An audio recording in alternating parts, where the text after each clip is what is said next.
C'est une sorte de compromis que nous avons fait en disant allons-y quand même avec la loi sans la politique, parce qu'effectivement, il y a une forme difficile à quantifier, sur laquelle il est difficile d'être précise, avec des bons et des mauvais côtés. Mais il y a une forme possible d'urgence qui fait que nous disons allons-y, étudions la loi.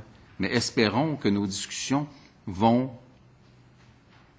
permettre la mise en forme, vont permettre que soit accumulé l'ensemble des données, des éléments essentiels qui permettraient, qui feraient en sorte qu'apparaîtrait dans des délais aussi souhaitables et aussi courts une politique du patrimoine culturel qui, présentement, de façon assez largement établie par les gens qui sont venus nous rencontrer, qui fait présentement défaut.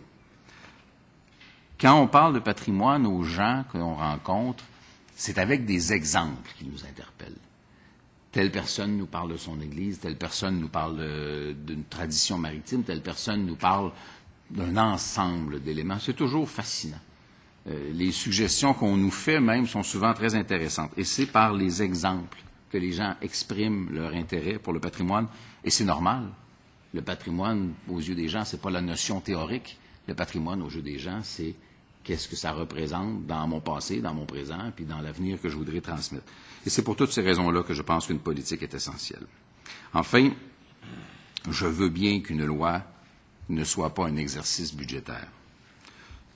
Cela dit, il me semble quand même nécessaire d'avoir à l'esprit, d'être conscient du fait qu'une décision doit venir avec les ressources nécessaires à son application, à défaut de quoi elle est passablement vide.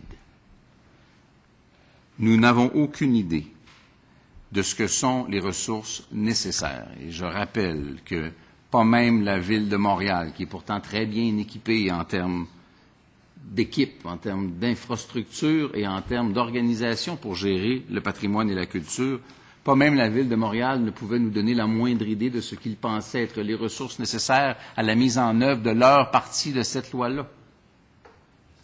Et de toute évidence, le ministère non plus à ce stade-ci. Or, la loi trace un chemin et on ne sait pas combien il en coûtera pour emprunter ce chemin-là. C'est peut-être un peu déplorable, alors j'en appelle à tout le monde qui a le devoir de le faire, j'en appelle à se pencher sur l'identification de ce que seront les besoins, en particulier au niveau des municipalités, de telle sorte que rapidement, un gouvernement pourra prendre la responsabilité de mettre en œuvre, de déployer ces ressources-là. Parce qu'on revient, et on reviendra beaucoup, sur la question des municipalités, dont on a assez clairement établi que les plus petites municipalités ne sont pas sur le bord d'avoir les ressources nécessaires. À la limite, dans bien des cas, elles ont un intérêt qui est très théorique. Elles ont une notion, une idée de ce que c'est, mais elles ne savent pas ce que ça implique pour elles. Et il y a cette approche, il faut aller auprès de ces gens-là, leur dire voici ce que c'est.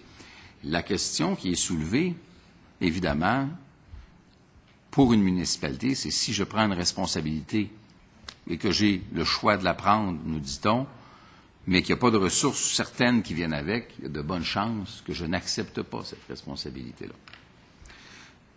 Donc, il faudra aller auprès des municipalités. Il faudra aussi voir si la municipalité est la meilleure zone, le meilleur niveau, la meilleure juridiction pour procéder à cette espèce de transfert de juridiction, et s'il n'y a pas des instances davantage régionales qui auraient, avec un plus haut niveau de probabilité, à leur disposition, à l'intérieur du territoire dont elles sont gestionnaires, accès aux ressources d'expertise qui sont nécessaires. Je reviens rapidement, sur la notion de patrimoine religieux qui, sans être nommé comme tel dans le projet de loi, existe plus qu'en filigrane à peu près partout. Pourquoi? Pour l'évidente raison que le patrimoine religieux est, même désacralisé, le plus important élément de patrimoine passé de notre culture collective qui ait laissé des traces.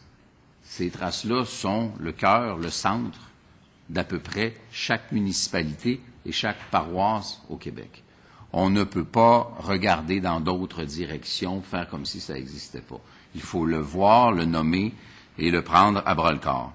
Et on connaît les difficultés que vivent un grand nombre de municipalités à travers le Québec, de villages, de petites communautés, qui veulent s'approprier des édifices auparavant à caractère religieux, qui sont laissés en désuétude par une Église temporelle qui ne veut pas en assumer l'entretien parce que la fréquentation des citoyens, les brebis égarées ne rentrent pas au bercail en nombre suffisant pour que ça vaille le coup. Et donc, ça laisse au cœur des communautés des immeubles pourtant précieux, pourtant riches de valeur patrimoniale, qui se détériorent et dont les coûts de restauration, le cas échéant, vont être de plus en plus élevés. Il y a une espèce de point de rupture où ça finit par être moins cher de le jeter à terre que de le réparer. Et quand on passe ce point de rupture-là, on vient de rentrer dans un petit drame local à chaque fois. Il faut envisager ces questions-là. La loi n'est pas un budget, mais la loi doit envisager, doit paver le chemin pour que des solutions soient trouvées lorsque les communautés veulent prendre en main et en charge ces éléments de patrimoine qui leur appartiennent.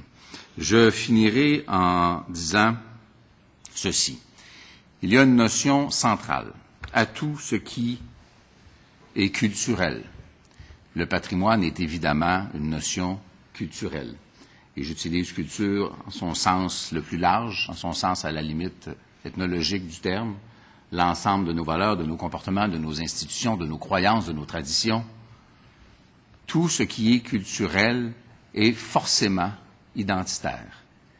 Il est toujours ce qui est la base de l'appartenance à une société et à une communauté. Il n'existe pas de société et de communauté dans l'histoire du monde qui n'ait d'abord procédé à son rassemblement, à sa propre création, sans que ce soit sur la base d'une identité commune. J'ai l'impression que l'absence de la notion d'identité dans le projet de loi le prive d'une partie importante de son âme. Et en culture, l'âme fait foi de beaucoup de choses. C'est donc avec tout ça à l'esprit qu'on va y aller un par un sur l'ensemble des articles, l'ensemble des alinéas, l'ensemble des paragraphes. Et je vous dis d'emblée que nous voudrons les étudier sous cette forme, sans que ce soit nécessairement plus long, mais parce qu'il y a des détails qui sont de première importance dans chacun de ces éléments. Et nous allons vraisemblablement, j'ai bon espoir, aboutir avec une loi qui jouera le rôle essentiel pour l'avenir culturel du Québec qu'on doit lui insuffler. Merci, M. le Président. Merci, Monsieur le porte-parole de l'opposition officielle en matière de culture et de communication. Je voulais demander